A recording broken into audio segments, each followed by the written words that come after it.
students. So as I was telling in my previous video, we are going to be discussing about graphs and construction.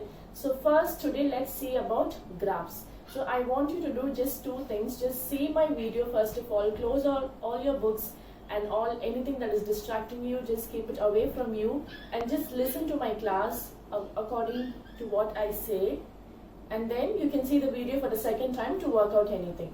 So kindly listen to what I'm telling you now. Okay, so now we are going to see about graphs, as I told you. So graphs are divided into two. Okay, so the two types will be a linear graph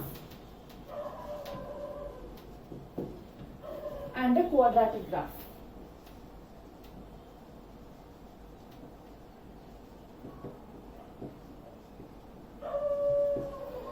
So linear graph will be represented by a function f of x is equal to ax plus b. Quadratic graph is represented by a function f of x will be equal to ax squared plus bx plus c. So the degree of this function will be 1. How do you find the degree to be 1? Because the power of x here is 1. So the degree of this whole function will be 1. Similarly, for quadratic graph, the degree here will be 2. How do you say it is 2? The highest power of this function is 2. So linear graph is having f of x is equal to ax plus b, where a and b are constants.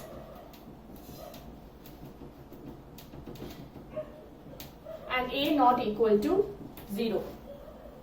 So here this f of x is equal to ax squared plus bx plus c, where a, b, c are constants and a not equal to 0. So linear graph you would have already studied in your standard 9, how to solve a linear graph, where your graph will be representing a straight line. So this straight line will be cutting the x-axis and y-axis at one particular point. This is x dash, y and y dash. So this is how a linear graph would look. Now this you would have studied in standard 9. Now what you're going to do in standard 10 is this quadratic equation will give you a parabola.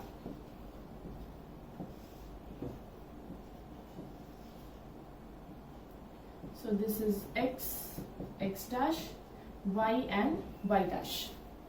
So can you see the difference? A linear graph is giving a straight line graph, a quadratic graph is giving a parabola.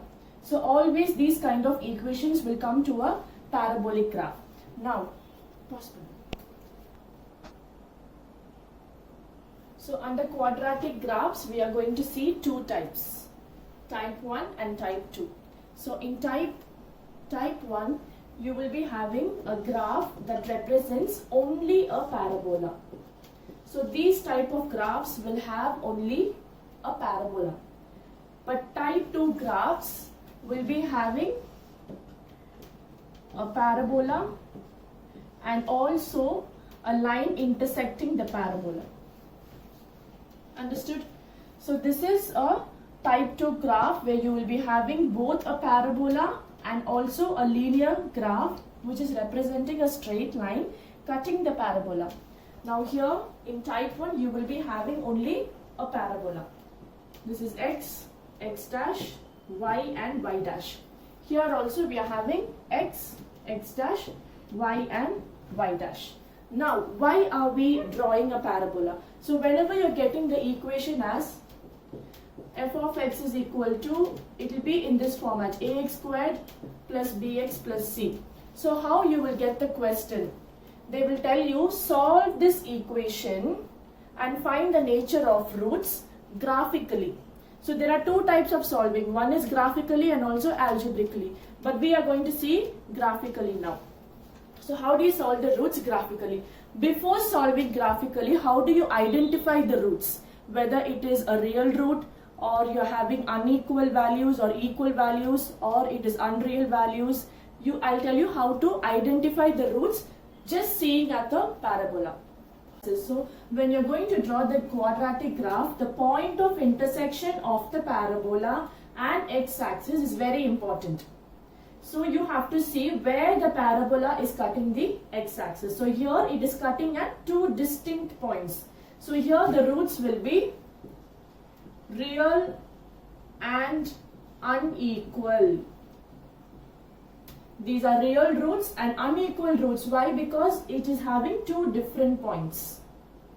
Now, secondly, you're having a parabola which is touching the x-axis at only one point. So here the parabola is cutting the x-axis at one particular point and it is the same point. So here the roots will be real and equal. When you're going to write the solution set, I'll explain what is solution set later. So when you're going to write the solution set, you will write only the x-axis value. So when you're writing only the x-axis value, this value is going to be the same and equal. That's why the nature of roots here is equal.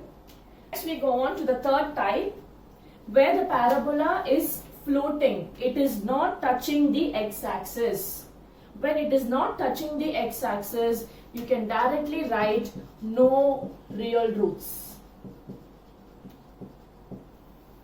So I repeat again, parabola touching at 2 points, two distinct points. They are not equal points, they are two distinct points, they are not the same, real and unequal. Now parabola touching at 1 point, real and equal.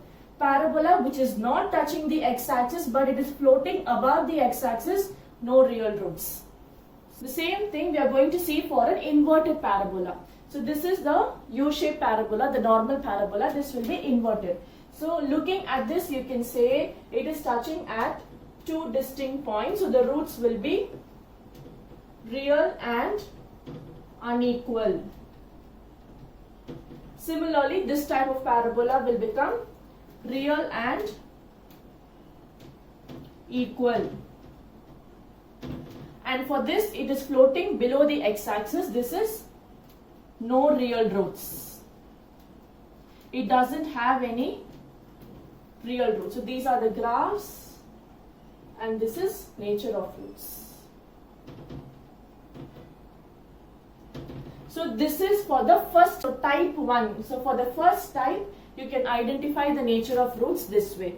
Now I'll tell you for the second type, where we are going to have linear graph and quadratic graph to be solved.